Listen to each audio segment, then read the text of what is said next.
Salut à tous, c'est Fabrice, j'espère que vous allez bien, j'espère que vous vous portez bien. Bienvenue dans cette nouvelle vidéo où je vais vous apprendre les parties du corps en malgache. J'ai vu que ma dernière vidéo après mes 2 ans d'absence, après mes 2 ans d'inactivité, qui parlait comment on apprenait le malgache, etc. partie 1. Donc aujourd'hui, on se retrouve pour une toute nouvelle vidéo où je vais vous apprendre les parties du corps en malgache. Pour plus de facilité, on va commencer par la tête et on va descendre au fil, on va descendre jusqu'au bas du corps quoi. Mais avant de commencer cette vidéo, il y a une règle à respecter en malgache, c'est que les déterminants, le, la, les, tout ça et tout, il y en a qu'un. Le déterminant, ça se dit ni, N-Y, qui veut dire le, la, les, tout dépend de la phrase. On va commencer sans plus tarder avec la tête, qui veut dire lua. Alors lua, ça s'écrit L-O-H-A, mais quand on dit lua, on prononce pas trop le H. Voilà, en gros tu dis loa, loa, L-O-A, mais ça s'écrit L-O-H-A, mais on prononce pas le H. Faut savoir que l'intonation dans la langue malgache, la voix en tout cas quand on dit quelque chose, a une très grande importance. Ensuite, on passe aux cheveux. Les cheveux, ça se dit vulu. Alors vulu, ça s'écrit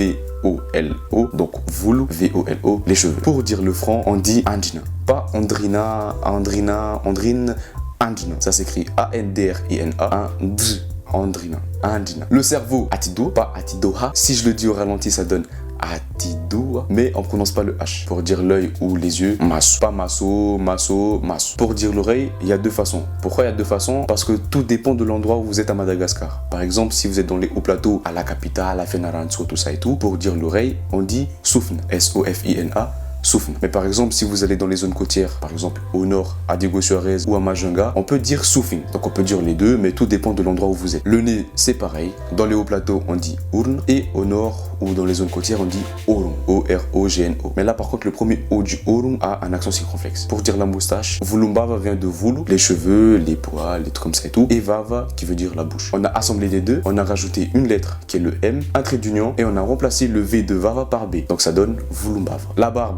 c'est pareil, pour dire la barbe, ça dépend de l'endroit où on est. Si on est dans les hauts plateaux, on dit sumuta, S-O-M-O-T-R-A. Mais par contre, si on est au nord, dans les zones côtières, vous avez compris maintenant, on dit somutu. La bouche, ça se dit vava, V-A-V-A, simple. La dent, nifi, N-I-F-Y. La langue, lela, pas lela. Le cou, c'est pareil. Là, il y a 3 manières de le dire, je crois. Enfin oui, il y a 3 manières de le dire, mais ça dépend encore de l'endroit où vous êtes. Dans les hauts plateaux ou partout à Madagascar, on peut dire tenda, T-E-N-D-A. Dans les hauts plateaux, on peut aussi dire vuzna, V-O-Z-O-N-A. Les seins, enfin la poitrine, pour une femme, nounou, pas nounou, nounou. Et la poitrine, les pecs pour les hommes, on dit tcha-tcha. Le cœur, faux. Exemple, j'ai mal au cœur, marar fo naka. En fait, naka, ça veut dire, c'est une appartenance, ça veut dire moi. Mais on peut aussi dire marar foku. Vous inquiétez pas, il y aura une deuxième partie de comment on apprend le malgache et tout, où je vais vous expliquer toutes ces déclinaisons, toutes ces appartenances, etc., les pronoms et tout. Ne vous inquiétez pas, il y aura une vidéo dédiée là-dessus. Le poumon, avuka, avuka. Voilà. Alors là, il y a plusieurs manières de prononcer. Comme j'avais dit que la voix avait une importance dans la langue malgache. Alors, les malgaches, les vrais malgaches, ils disent avuka, avuka. Genre, c'est vraiment rapide. Ils disent avuka, avuka. Mais si je le dis au ralenti, ça donne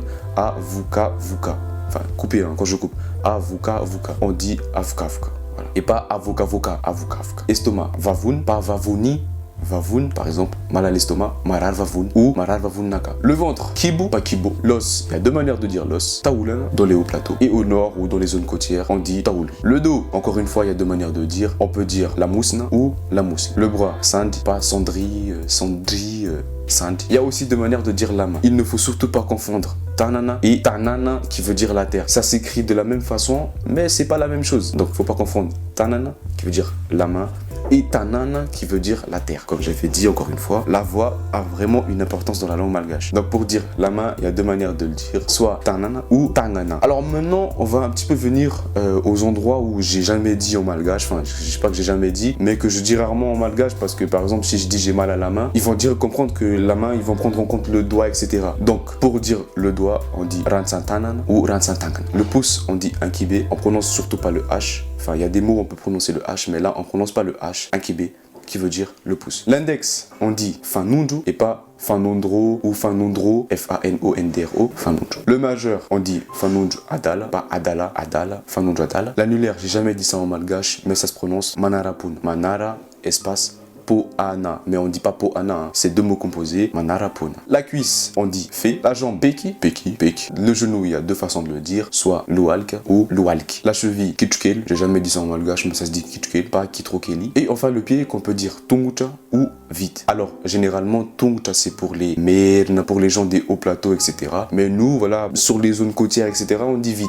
Donc en vrai de vrai, on peut choisir, mais de toute façon, ils vont comprendre dans tous les cas. Donc voilà, maintenant vous savez les parties du corps en malgache. J'espère que ça vous a plu. N'hésitez pas à vous abonner et prenez soin de vous. Et on se capte pour une toute prochaine vidéo.